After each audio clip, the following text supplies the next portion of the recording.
Well, during his State of the Nation address, President Cyril Ramaphosa told the nation that the economy needs urgent fixing after being badly battered by COVID-19. He further mentioned measures to be put in place, but will these be enough? Let's unpack this with Investec chief economist, that's Annabel Bishop. Ms. Bishop, thank you so much for your time. I mean, quoting political analyst last night, Ralph Mateja, he said that the speech was quite lean, coming from the president. But when we look at one of the focus points, which was, the economy, what were some of your takeouts? Was it a satisfactory sort of plan that South Africa actually needs at this point? Yes, hi. Look, I don't think it was anything unusual or anything very new, something, that we saw once again, 4 key points that he reiterated. Of course, there's this massive rollout of infrastructure through the country. And of course, that's something that takes many years to happen. It's not something that's instantaneous. So I suppose just showing us that they're still sticking to the plan. And of course, massive increase in local production. So, support local, produce local, buy local, employment stimulus to create jobs and support livelihoods, and the rapid expansion of our energy generation capacity. Now, I think the last one certainly becoming a success story for South Africa in terms of, fixing huge problems that we have. And obviously the massive issues in the electricity capacity in South Africa is something that we're working on very, very, very strongly, and, is already starting to show some quite good results. But of course, we're a long way from having sorted out the problem entirely. And perhaps that's something we can pull through into other state-owned entities, other logistical areas in South Africa, where obviously there's also repair needed. Right. I want to focus on the SMMEs right now because, in the past year, there have been a lot of concerns raised by industry as well as business owners themselves that the relief fund, which was meant to sort of, assist them, wasn't quite sustainable. But the president here making mention that, there will be funds set aside, at least 1.3 billion rand set aside for small, medium enterprises. Will this be sufficient and sustainable? And with these, is this rather a reflection of at least some lessons which the president took from last year?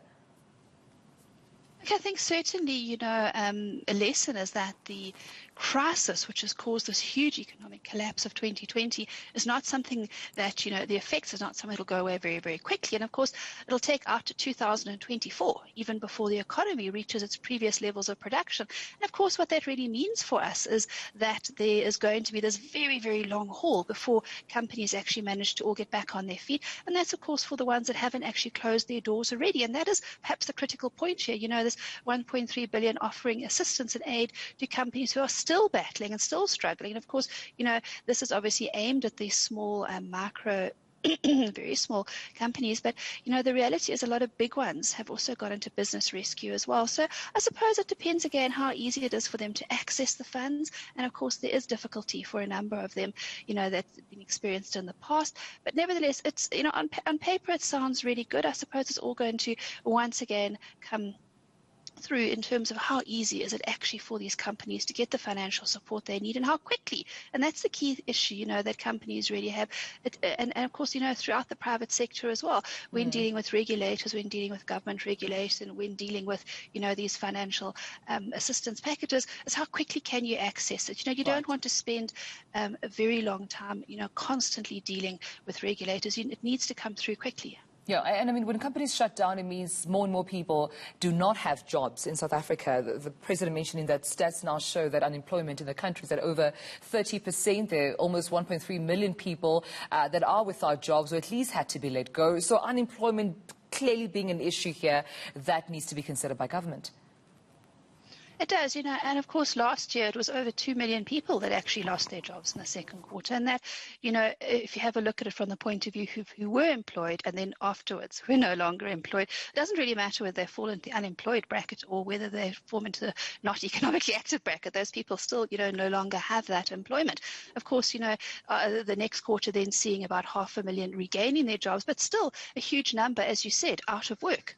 And of course, this is a huge problem for South Africa, given that we're already started off before the crisis with a very high unemployment rate, close to 30%. So South Africa urgently needs jobs, and not jobs created through government, as has occurred over the past decade, because government has really reached its, its saturation point in terms of how much more work it can provide.